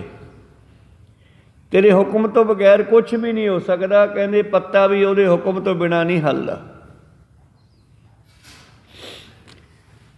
ਤੂੰ ਕਰ ਕਰ ਵੇਖੈ ਜਾਣੈ ਸੋਏ, ਤੇਰੇ ਹੁਕਮ ਦੇ ਅੰਦਰ ਹੀ ਸਭ ਕੁਝ ਹੋ, ਤੇ ਜੋ ਹੋ ਰਿਹਾ ਉਹ ਤੂੰ ਜਾਣਦਾ ਹੈ। ਭਾਵ ਐਸਾ ਕੋਈ ਵੀ ਨਹੀਂ ਹੈ ਜਿਹੜੇ ਤੇਰੇ ਗਿਆਨ ਤੋਂ ਬਾਹਰ ਹੋਵੇ, ਤੇਰੀ ਜਾਣਕਾਰੀ ਤੋਂ ਬਾਹਰ ਹੋਵੇ। ਤੂੰ ਸਭ ਜਾਣਦਾ। ਇਸੇ ਕਰਕੇ ਅੰਤਰਜਾਮੀ, ਸਰਬ ਕਲਾ ਸਮਰੱਥ, ਬੇਅੰਤ ਨਾਵਾਂ ਦੇ ਨਾਲ ਉਸ ਨੂੰ ਉਚਾਰਿਆ ਗਿਆ। ਜੋ ਹੋ ਰਿਹਾ ਤੂੰ ਸਭ ਜਾਣਦਾ ਹੈ। ਜੀਵਾਂ ਨੂੰ ਪਾਲਣ ਵਾਲਾ ਵੀ ਤੂੰ ਹੈ। ਤੂੰ ਕਰ ਕਰ ਵੇਖੈ ਜਾਣੈ ਸੋਏ, ਤੂੰ ਜੀਵਾਂ ਨੂੰ ਕਰਦਾ ਭਾਵ ਬਣਾਉਂਦਾ। ਵੇਖਦਾ ਭਾਵ ਪਾਲਣਾ ਕਰਦਾ ਹੈ। ਆਪੇ ਕਰੇ ਕਰਾਏ ਕਰਤਾ, ਜੋ ਤੂੰ ਚਾਹੁੰਦਾ ਉਹੋ ਹੀ ਹੁੰਦਾ ਹੈ। हे परमेश्वर अकाल पुरख, तू आप ही ब्रह्मा बन के पैदा करदा है, आप ही विष्णु बन के पालना है, ते आप ही तू गुरु रूप होके मार्ग दर्शन करदा है। गुर परमेश्वर एको जान, यही जिहड़ा गुरु नानक बन के दुनिया विच समझाउण आया, उही सचखंड विच परमेश्वर है। और अज उन्हां दा 11वां ਸਰੂਪ ਧੰਨ श्री गुरु ग्रंथ साहिब जी महाराज इन्हां दे परथाई भी लिख दिता। वाहो वाहो बाणी निरंकार है, तिस जेवड़ अवर न कोय। बाणी ही परमेश्वर है, ये शब्द ही परमेश्वर का ਸਰੂਪ है। ये शब्द गुरु भी है ते परमेश्वर भी है, क्योंकि शब्दां तो ही तो ज्ञान लैने असीं। सानू ज्ञान मार्गदर्शन करने वाला गुरु ही सी ना बाबा नानक 10 जामिਆਂ 'ਚ ਵਰਤਿਆ। ਤੇ ਅੱਜ ਉਹੀ ਕੰਮ ਜਿਹੜਾ ਹੈ ਧੰਨ ਧੰਨ ਸ਼੍ਰੀ ਗੁਰੂ ਗ੍ਰੰਥ ਸਾਹਿਬ ਜੀ ਮਹਾਰਾਜ ਕਰ ਰਹੇ ਹਨ। ਤੋ ਇਹ ਸ਼ਬਦ ਇੱਥੇ ਗੁਰੂ ਹੈ, ਇਸੇ ਸ਼ਬਦ ਦਾ ਪ੍ਰਕਾਸ਼ ਸੱਚਖੰਡ ਵਿੱਚ ਹੈ। ਸਤਿਗੁਰੂ ਪਾਤਸ਼ਾਹ ਜੀ ਕਹਿੰਦੇ, तुझ ते बाहर कछु ना होए, तू कर कर वेखै जाने सोए। तू सब जानदा है, सब कर करके वेखदा है। जिस तरह 10वें प्रीतम जी ने अपनी पवित्र बाणी विच कहा, नमो सर्व काले, नमो सर्व पाले, नमो सर्व करता, नमो सर्व हरता, नमो जोग जोगे, नमो भोग भोगे, नमो ज्ञान ज्ञाने, नमो दान दाने। कितना कुछ कहा। तो भाव 10वें पातशाह जी ने ये सारे जितने भी वडियाइयां हन अकाल पुरख नूं दित्तियां, ते जद असीं पढ़ांगे तो ये सारियां वडियाइयां असीं गुरु नूं देवांगे। साडे सामने गुरु ही अकाल पुरख है। गुरुआं ने ये जाप साहिब रच के, गुरबाणी रच के अकाल पुरख की वडियाई कीती आ। जद असी वडियाई करांगे तो सानू गुरु तो पता लगे कि असी गुरु नूं ही अकाल पुरख कहांगे। गुरु ही परमेश्वर है, गुर परमेश्वर एको जान। सुखमनी साहब के बचन विच लिखिया, सरगुण निर्गुण निरंकार सुन समाधि आप, आपन किया नानका आपे फिर जाप। पहला वो निर्गुण सी, निर्गुण तो फिर वो सरगुण बन के गुरु नानक बन गया। गुरु नानक बन के उसने अपने सरगुण स्वरूप दे विच निर्गुण का उचारण किया। भाव गुरु नानक ने परमेश्वर की सिफत की, जिहड़ी वो निर्गुण की महिमा की परमेश्वर की। तो फिर आप ही उस निर्गुण नूं जपण लग्या, गाउण लग्या। प्रीतम का बचन है, आपे कंडा तोल तराजी, आपे तोलन हारा। आपे देखै आपे बूझै, आपे है बनजारा।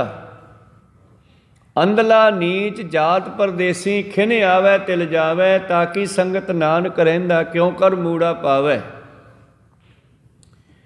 वो आप ही कंडा है। कंडा तकड़ी, जिस तरह किसी मनुख के हथ में तकड़ी है, वो आप ही तकड़ी के पलड़े विच वट्टा पाउंदा है, आप ही सौदा पाउंदा है, ते आप ही सूई करनी। कंडा सूई नूं कहंदे आ, जिहड़ी विच सूई लगी ना बरीक, उहनूं कंडा कहंदे आ। असल उहदे करके ही तकड़ी नूं कंडा कहा गया। तो उस सूई नूं भी आप ही देखदा है। सूई इधर उधर जाती है, तो वटियां नूं सौदे नूं वधा घटा के बराबर करदा है। ये परमेश्वर भी यही काम करता है। वो आप ही दुनिया नूं पालदा है, आप ही साजदा है, आप ही गुरु प्यारिओ इसनूं बराबर करदा है।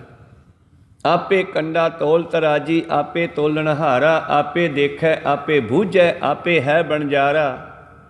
वो सब कुछ इहदे विच ही है, पर इत्थे मनुख नूं झिड़किया थोड़ा जिहा।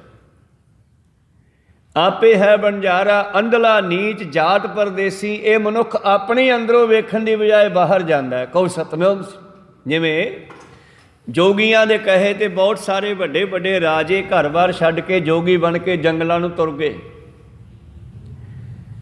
ਸਭ ਕੁਛ ਘਰ ਮੈਂ ਬਾਹਰ ਨਾਹੀ, ਬਾਹਰ ਟੋਲੇ ਸੋ ਭਰਮ ਭਲਾਹੀ। ਗੁਰੂਆਂ ਨੇ ਸਮਝਾਇਆ ਓਏ ਬਾਹਰ ਜਾਣ ਦੀ ਲੋੜ ਨਹੀਂ, ਗ੍ਰਸਤੀ ਜੀਵਨ ਵਿੱਚ ਰਹਿੰਦਿਆਂ ਵੀ ਪਾਇਆ ਜਾ ਸਕਦਾ। ਹੱਸਣਦਿਆਂ ਖਿਲੰਦਿਆਂ ਪਹਿਨੰਦਿਆਂ ਖਾਵੰਦਿਆਂ ਵਿੱਚੇ ਹੋਵੇ ਮੁਕਤ। ਕਿਵੇਂ? ਨਾਨਕ ਸਤਿਗੁਰ ਭੇਟਿਆ ਐਸੀ ਹੋਵੇ ਜੁਗਤ। ਗੁਰੂ ਨੂੰ ਮਿਲੋ, ਐਸੀ ਜੁਗਤੀ ਗੁਰੂ ਦੱਸੇਗਾ। ਤਾਂ ਇਸ ਤਰ੍ਹਾਂ ਗੁਰ ਪਰਮੇਸ਼ਰ ਏਕੋ ਜਾਣ, ਤੁਝ ਤੇ ਬਾਹਰ ਕਛੂ ਨਾ ਹੋਏ। ਹੇ ਪਰਮੇਸ਼ਰ, ਤੂੰ ਹੀ ਗੁਰੂ ਬਣ ਕੇ ਦੁਨੀਆ 'ਚ ਆਇਆ ਤੇ ਇੱਥੋਂ ਬਾਹਰ ਕੁਝ ਵੀ ਨਹੀਂ ਹੋ ਸਕਦਾ। ਤੂੰ ਕਰ ਕਰ ਵੇਖੈ ਜਾਣੈ ਸੋਏ, ਆਪੇ ਕਰੇ ਕਰਾਏ ਕਰਤਾ। ਗੁਰ ਮਤ ਆਪ ਮਿਲਾਵਣਿਆ ਕਰਤਾ। ਜੀਵ ਨੂੰ ਆਪਣੇ ਨਾਲ ਮਿਲਾਉਣ ਵਾਸਤੇ ਕਹਿੰਦਾ ਗੁਰੂ ਦੀ ਮੱਤ ਲੈ ਕੇ ਆ। ਤੇ ਗੁਰੂ ਪਰਮੇਸ਼ਰ ਦਾ ਗਿਆਨ ਦਿੰਦਾ, ਮਿਲਣ ਦਾ ਢੰਗ ਦੱਸਦਾ ਹੈ। ਇਸ ਕਰਕੇ ਉਹ ਆਪ ਹੀ ਗੁਰਮਤ ਨੂੰ ਪੈਦਾ ਕਰਨ ਵਾਲਾ ਹੈ। ਗੁਰੂ ਨਾਨਕ ਬਣ ਕੇ 10 ਜਾਮਿਆਂ ਵਿੱਚ ਵਰਤਿਆ ਤੇ ਸਾਨੂੰ ਸਮੱਤ ਬਖਸ਼ੀ, ਗੁਰਮਤ ਬਖਸ਼ੀ। ਤੇ ਗੁਰਮਤ ਦੇ ਮੁਤਾਬਕ ਚੱਲ ਕੇ ਅਸੀਂ ਵਾਪਸ ਉਹਦੇ ਵਿੱਚ ਮਿਲ ਜਾਂਦੇ ਹਾਂ। ਇਹ ਚੱਕਰ ਉਸੇ ਤਰ੍ਹਾਂ ਜਿਵੇਂ ਪਾਣੀ ਦਾ ਚੱਕਰ ਚੱਲਦਾ ਹੈ, ਇਸੇ ਤਰ੍ਹਾਂ ਜੀਵ ਤੇ ਪਰਮੇਸ਼ਰ ਦਾ ਚੱਕਰ ਚੱਲਦਾ ਹੈ, ਗੁਰੂ ਦਾ ਚੱਲਦਾ ਹੈ। ਜੀਵ ਪਰਮੇਸ਼ਰ 'ਚੋਂ ਵਿਛੜ ਕੇ ਦੁਨੀਆ ਵਿੱਚ ਆ ਗਿਆ, ਅੱਗੇ ਇਹਨੂੰ ਗੁਰੂ ਮਿਲਿਆ, ਗੁਰੂ ਨੇ ਵਾਪਸ ਪਰਮੇਸ਼ਰ ਨਾਲ ਮਿਲਾਤਾ। ਜਿਵੇਂ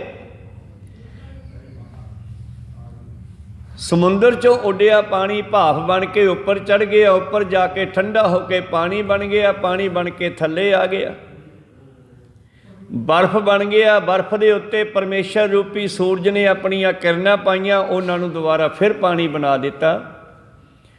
ਉਸੇ ਤਰ੍ਹਾਂ ਹੀ ਕਹਿਣ ਲੱਗੇ ਇਹ ਜੀਵ ਦਾ ਪਰਮੇਸ਼ਰ ਨਾਲ ਮਿਲਾਪ ਹੁੰਦਾ ਹੈ ਗੁਰੂ ਦੀ ਕਿਰਪਾ ਨਾਲ। ਗੁਰੂ ਸੂਰਜ ਹੈ, ਗੁਰੂ ਸੂਰਜ ਹੈ। ਜਿਸ ਤਰ੍ਹਾਂ ਪਾਤਸ਼ਾਹ ਜੀ ਕਹਿੰਦੇ ਸੂਰਜ ਸਤਿਗੁਰੂ ਨਾਨਕ ਪ੍ਰਗਟਿਆ, ਮਿਟੀ ਧੁੰਦ ਜਗ ਚਾਨਣ ਹੋਆ। ਜਿਉਂ ਕਰ ਸੂਰਜ ਨਿਕਲਿਆ, ਤਾਰੇ ਛਪ ਅੰਧੇਰ ਪਲੋਆ। ਧੰਨ ਗੁਰੂ ਨਾਨਕ ਦੇਵ ਜੀ ਦਾ ਆਉਣ ਦਾ ਜਿਹੜਾ ਹੈ ਪਾਤਸ਼ਾਹ ਜੀ ਨੇ ਉਦਾਹਰਨ ਦਿੱਤੀ, ਭਾਈ ਗੁਰਦਾਸ ਜੀ ਨੇ। ਜਿਵੇਂ ਕਹਿੰਦੇ ਸੂਰਜ ਨਿਕਲਦਾ, ਧੁੰਦ ਚੱਕੀ ਜਾਂਦੀ ਆ, ਹਨੇਰਾ ਖਤਮ ਹੋ ਜਾਂਦਾ। ਇਸੇ ਤਰ੍ਹਾਂ ਹੀ ਗੁਰੂ ਨਾਨਕ ਜਦ ਆਇਆ ਦੁਨੀਆ ਵਿੱਚੋਂ ਧੁੰਦ ਭਾਵ ਅਗਿਆਨਤਾ ਖਤਮ ਹੋ ਗਈ, ਅਗਿਆਨਤਾ ਦਾ ਹਨੇਰਾ ਚੱਕਿਆ ਗਿਆ, ਸੱਚ ਦਾ ਗਿਆਨ ਦਾ ਪ੍ਰਕਾਸ਼ ਹੋ ਗਿਆ। ਤਾਂ ਆਪੇ ਕਰਤਾ ਆਪੇ ਕਰੇ ਕਰਾਏ ਕਰਤਾ, ਗੁਰਮਤ ਆਪ ਮਿਲਾਵਣਿਆ। ਕਾਮਣ ਗੁਣਵੰਤੀ ਹਰ ਪਾਏ। ਹੁਣ ਉਹਨੂੰ ਕੌਣ ਪਾਉਂਦਾ, ਕੌਣ ਪ੍ਰਾਪਤ ਕਰੇਗਾ? ਕਾਮਣ ਜੀਵ, ਇਸਤਰੀ। ਕਾਮਣ ਇਸਤਰੀ ਨੂੰ ਕਹਿੰਦੇ ਆ। ਤੋ ਗੁਣਵੰਤੀ ਕਾਮਣੀ ਭਾਵ ਜਿਹਦੇ ਅੰਦਰ ਗੁਣ ਹੋਣ। ਇੱਥੇ ਇਸਤਰੀ ਤੋਂ ਮਤਲਬ ਹੈ ਸਾਡੀ ਜੀਵ ਆਤਮਾ, ਸਾਡੀ ਸੁਰਤ, ਇਹ ਇਸਤਰੀ ਆ। ਤੋ ਜਿਹੜੀ ਇਸਤਰੀ ਵਿੱਚ ਗੁਣ ਹਨ ਉਹ ਪੇਕਿਆਂ ਤੋਂ ਸਹੁਰੇ ਘਰ ਜਾ ਕਰਕੇ ਆਪਣੇ ਪਤੀ ਦੇ ਘਰ ਵਡਿਆਈ ਪ੍ਰਾਪਤ ਕਰਦੀ ਹੈ। ਉਸ ਨੂੰ ਉੱਥੋਂ ਸਭ ਕੋਈ ਸਲਾਹੁੰਦਾ, ਚੰਗੀ ਕਹਿੰਦਾ। ਪਰ ਜਿਹੜੀ ਆਪਣੀ ਮਾਂ ਦੇ ਆਖੇ ਨਹੀਂ ਲੱਗੀ, ਮਾਂ ਪਿਓ ਦੇ ਆਖੇ ਨਹੀਂ ਲੱਗੀ, ਕੁੰਡਲ ਰਹਿ ਗਈ, ਉਹਨੂੰ ਨਾ ਇੱਥੇ ਸੁੱਖ ਨਾ ਉੱਥੇ ਸੁੱਖ। ਇਸੇ ਤਰ੍ਹਾਂ ਹੀ ਜਿਹੜੀ ਜੀਵ ਆਤਮਾ ਭਾਵ ਜਿਹੜਾ ਜੀਵ ਗੁਰੂ ਕੋਲੇ ਚਲਿਆ ਗਿਆ, ਗੁਰੂ ਕੋਲੋਂ ਗਿਆਨ ਲੈ ਕੇ ਸਿਮਰਨ ਭਜਨ ਬੰਦਗੀ ਵਿੱਚ ਲੱਗ ਗਿਆ, ਗੁਣਾਂ ਨੂੰ ਗ੍ਰਹਿਣ ਕਰ ਲਿਆ, ਉਹ ਹੀ ਗੁਣਾਂ ਦੇ ਦਾਤੇ ਪਰਮੇਸ਼ਰ ਵਿੱਚ ਮਿਲ ਸਕਦਾ। ਜਿਵੇਂ ਪਿੱਛੇ ਪੜ੍ਹਿਆ ਸੀ, ਸਦਾ ਆਨੰਦ ਰਹੇ ਦਿਨ ਰਾਤੀ, ਗੁਣ ਕਹਿ ਗੁਣੀ ਸਮਾਵਣੇ। ਗੁਣੀ ਦੇ ਗੁਣਾਂ ਨੂੰ ਗਾਉਂਦਿਆਂ ਗਾਉਂਦਿਆਂ ਉਹਦੇ ਵਿੱਚ ਮਿਲ ਕੇ, ਉਹਦਾ ਰੂਪ ਹੋ ਕੇ ਉਹਦੇ ਵਿੱਚ ਮਿਲ ਗਿਆ।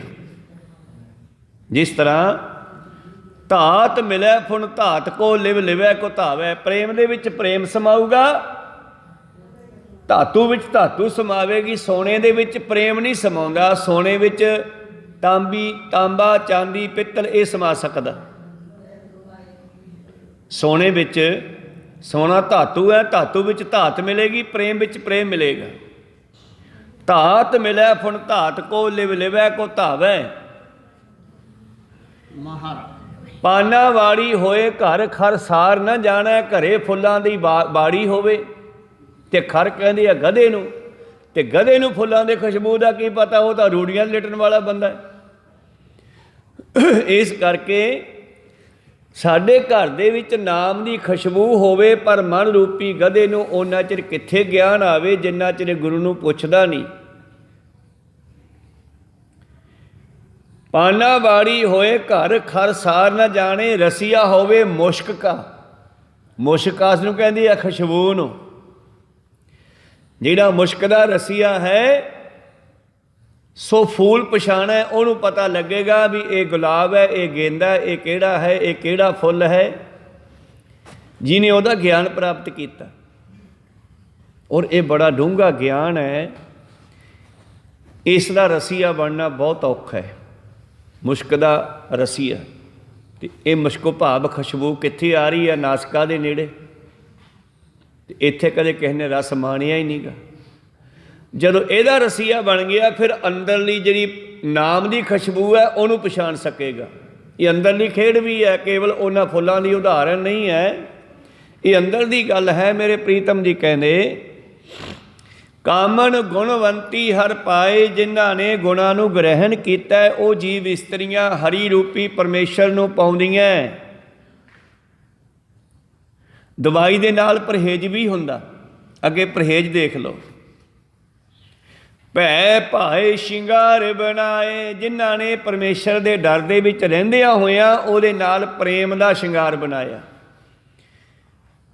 ਧਾਤ ਮਿਲੈ ਪੁਨ ਧਾਤ ਕੋ ਲਿਵ ਲਿਵੈ ਕੋ ਧਾਵੈ, ਤੇ ਪਰਮੇਸ਼ਰ ਪ੍ਰੇਮ ਚਾਹੁੰਦਾ ਹੈ। ਤੇ ਸਾਚ ਕਹੋ ਸੁਣ ਲਿਓ ਸਭੈ, ਜਿਨ ਪ੍ਰੇਮ ਕੀਓ ਤਿਨ ਹੀ ਪ੍ਰਭ ਪਾਇਓ। ਲਿਵ ਲਿਵੈ ਕੋ ਧਾਵੈ, ਇਸ ਤਰ੍ਹਾਂ ਪਾਤਸ਼ਾਹ ਜੀ ਕਹਿੰਦੇ, ਜਿਨ੍ਹਾਂ ਨੇ ਆਪਣੀ ਅੰਦਰ ਗੁਰੂ ਦੇ ਡਰ ਦਾ ਤੇ ਗੁਰੂ ਦੇ ਪ੍ਰੇਮ ਦਾ ਸ਼ਿੰਗਾਰ ਕੀਤਾ। ਜੀਵ ਇਸਤਰੀ ਸ਼ਿੰਗਾਰ ਕਰਦੀ ਆਪਣੇ ਪਤੀ ਨੂੰ ਖੁਸ਼ ਕਰਨ ਵਾਸਤੇ, ਤੇ ਗੁਰੂ ਨੂੰ ਖੁਸ਼ ਕਰਨ ਵਾਸਤੇ, ਗੁਰੂ ਦੇ ਚਰਨਾਂ ਵਿੱਚ ਮਿਲਣ ਵਾਸਤੇ। ਜੀਵ ਦੇ ਅੰਦਰ ਗੁਰੂ ਦਾ ਨਿਰਮਲ ਡਰ, ਡਰ ਐਸਾ ਨਹੀਂ ਕਿ ਗੁਰਦੁਆਰੇ ਦੇ ਗੇਟ 'ਚ ਨਹੀਂ ਵੜਨਾ। ਉਹ ਡਰ ਨਹੀਂ ਹੈ ਵੀ ਮੈਂ ਨਹੀਂ ਜਾਂਦਾ ਅੰਦਰ, ਨਾ ਨਾ ਮੈਂ ਤਾਂ ਗੁਰਦੁਆਰੇ ਨਹੀਂ ਜਾ ਸਕਦਾ, ਡਰ ਲੱਗਦਾ, ਐਸਾ ਡਰ ਨਹੀਂ। ਡਰਨਾ ਹੈ ਕਿ ਮੈਂ ਕੋਈ ਐਸਾ ਕਰਮ ਨਾ ਕਰਾਂ ਕਿ ਕਿਤੇ ਮੇਰਾ ਗੁਰੂ ਗੁੱਸੇ ਹੋ ਜੇ, ਕਹੋ ਸਤਨਾਮ। ਉਹ ਡਰ, ਜਿਵੇਂ ਕੋਈ ਇਸਤਰੀ ਆਪਣੇ ਪਤੀ ਨੂੰ ਹਮੇਸ਼ਾ ਖੁਸ਼ ਰੱਖਣ ਵਾਸਤੇ ਉਹਦੇ ਮੁਤਾਬਕ ਚੱਲਦੀ ਹੈ, ਉਹ ਡਰ, ਨਿਰਮਲ ਡਰ। ਜਿਨ ਨਿਰਭਉ, ਜਿਨ ਹਰ ਨਿਰਭਉ ਧਿਆਇਆ ਜੀ, ਤਿਨ ਕਾ ਭਉ ਸਭ ਗਵਾਸੀ। ਉਹਨਾਂ ਦੇ ਸੰਸਾਰ ਦੇ ਡਰ ਖਤਮ ਹੋ ਗਏ, ਬਸ ਇੱਕ ਦਾ ਡਰ ਰਹਿ ਗਿਆ, ਪਰਮੇਸ਼ਰ ਦਾ, ਮਾਲਕ ਦਾ। ਤੇ ਜਿਹੜੀ ਇਸਤਰੀ ਆਪਣੇ ਮਾਲਕ ਦੇ ਡਰ ਅੰਦਰ ਰਹਿੰਦੀ ਆ, ਮਾਲਕ ਦੇ ਪ੍ਰੇਮ ਅੰਦਰ ਰਹਿੰਦੀ ਆ, ਤੇ ਸੰਸਾਰ ਵਿੱਚ ਘਰੋਂ ਚੱਲ ਕੇ ਦਿੱਲੀ ਦੱਖਣ ਜਿੱਥੇ ਮਰਜ਼ੀ ਚਲੀ ਜਾਵੇ, ਪਤੀ ਨਾਲ ਹੈ, ਉਹਨੂੰ ਕਿਸੇ ਦਾ ਡਰ ਨਹੀਂ। ਕਹੋ ਸਤਨਾਮ, ਬਾਕੀ ਡਰ ਖਤਮ ਹੋ ਗਏ। ਉਹਦੇ ਨਾਲ ਉਹਦਾ ਮਾਲਕ ਹੈ। ਜਿਨ ਨਿਰਭਉ, ਜਿਨ ਹਰ ਨਿਰਭਉ ਧਿਆਇਆ ਜੀ, ਤਿਨ ਕਾ ਭਉ ਸਭ ਗਵਾਸੀ। ਜਿਨ ਸੇਵਿਆ, ਜਿਨ ਸੇਵਿਆ ਮੇਰਾ ਹਰ ਜੀ, ਤੇ ਹਰ ਹਰ ਰੂਪ ਸਮਾਸੀ। ਇਹ ਨਿਰਮਲ ਭਉ ਹੈ। ਸੰਸਾਰ ਦਾ ਡਰ, ਭਰਮਾਂ ਭੁਲੇਖਿਆਂ ਦਾ ਡਰ, ਉਹ ਸਾਰੇ ਗੰਦੇ ਡਰ ਹਨ, ਇਹ ਚੰਗਾ ਡਰ ਹੈ।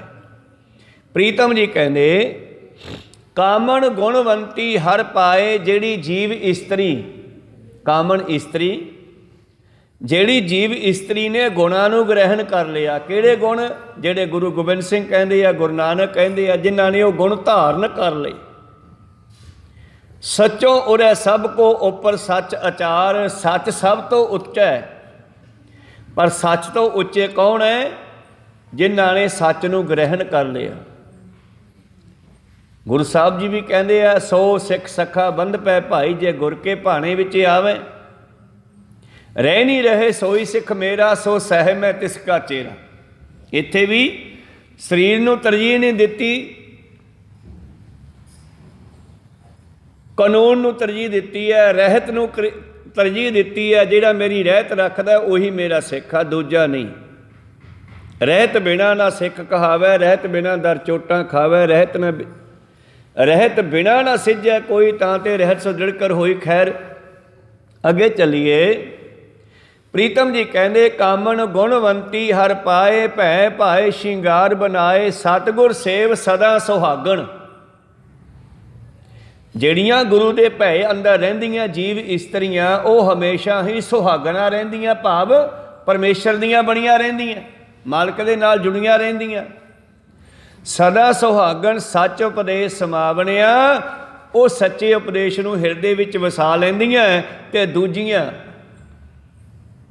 ਜਿਨ੍ਹਾਂ ਨੂੰ ਸੰਸਾਰ ਦੇ ਵਿੱਚ ਗੁਰੂ ਪਿਆਰਿਓ ਪਰਮੇਸ਼ਰ ਤੋਂ ਵਿਛੜੀਆਂ ਕਿਹਾ ਗਿਆ, ਸ਼ਬਦ ਵਿਸਾਰਨ ਤਿੰਨਾ ਠੌਰ ਨਾ ਠਾਓ, ਜਿਹੜੀਆਂ ਮਾਲਕ ਦੀ ਗੱਲ ਹੀ ਨਹੀਂ ਮੰਨਦੀਆਂ, ਉਹਨਾਂ ਨੂੰ ਕਿਤੇ ਵੀ ਟਿਕਾਣਾ ਨਹੀਂ ਮਿਲਦਾ। ਭਰਮ ਭੁੱਲੇ ਜਿਉਂ ਸੁਣਿਏ ਘਰ ਕਾਓ, ਉਹ ਦੁਨੀਆ ਵਿੱਚ ਇਉਂ ਭਟਕਦੀਆਂ ਰਹਿੰਦੀਆਂ ਜਿਵੇਂ ਸੁਣਨੇ ਘਰ ਵਿੱਚ ਕਾਂ ਆਵੇ ਤੇ ਉੱਥੋਂ ਕੁਛ ਨਹੀਂ ਖੱਟ ਕੇ ਲਿਜਾਂਦਾ। ਹਲਤ ਪਲ ਤਿੰਨੀ ਦੋਵੇਂ ਗਵਾਏ, ਉਹਨਾਂ ਨੇ ਆਪਣਾ ਲੋਕ ਤੇ ਪਰਲੋਕ ਦੋਨਾਂ ਖਰਾਬ ਕਰ ਲਿਆ। ਦੁੱਖ ਹੈ ਦੁੱਖ ਬਿਹਾਵਣਿਆ, ਉਹਨਾਂ ਦਾ ਜੀਵਨ ਜਿਹੜਾ ਹੈ ਦੁੱਖਾਂ ਦੇ ਵਿੱਚ ਬਤੀਤ ਹੋ ਜਾਂਦਾ। ਬਸ ਇਹੋ ਹੀ ਫਰਕ ਹੈ ਕੁੱਡਰ ਦੇ ਵਿੱਚ ਅਤੇ ਸਚਿਆਰੀ ਦੇ ਵਿੱਚ, ਸੁਹਾਗਣ ਦੇ ਵਿੱਚ ਅਤੇ ਦੁਹਾਗਣ ਦੇ ਵਿੱਚ, ਮਨਮੁਖ ਦੇ ਵਿੱਚ ਗੁਰਮੁਖ ਦੇ ਵਿੱਚ, ਇਹੋ ਹੀ ਫਰਕ ਹੈ। ਗੁਰੂ ਕਿਰਪਾ ਕਰਨ ਸਾਨੂੰ ਆਪਣੇ ਚਰਨੀ ਲਾ ਲੈਣ। ਅਗਲੇ ਰਹਿੰਦੇ 4 ਪਦਿਆਂ ਦੇ ਵਿਚਾਰ ਆਪਾਂ ਕੱਲ੍ਹ ਨੂੰ ਸਰਵਣ ਕਰਾਂਗੇ। ਹੁਣ ਇੱਥੇ ਰੋਕਣ ਦੀ ਆਗਿਆ ਬਖਸ਼ੋ। ਬੋਲਦਿਆਂ ਅਨੇਕਾਂ ਅੱਖਰ ਬਾਅਦ ਘਾਟ ਹੋ ਜਾਂਦੇ, ਸਿੱਖ ਸੰਗਤਾਂ ਤੇ ਸਤਿਗੁਰੂ ਬਖਸ਼ਣ ਯੋਗ ਹੈ, ਬਖਸ਼ ਲੈਣਾ ਜੀ। ਸਮਾਪਤੀ ਕਰੀਏ। ਬੁਲਾਓ ਫਤਿਹ ਪਾਓ ਫਤਿਹ। ਵਾਹਿਗੁਰੂ ਜੀ ਕਾ ਖਾਲਸਾ, ਵਾਹਿਗੁਰੂ ਜੀ ਕੀ ਫਤਿਹ।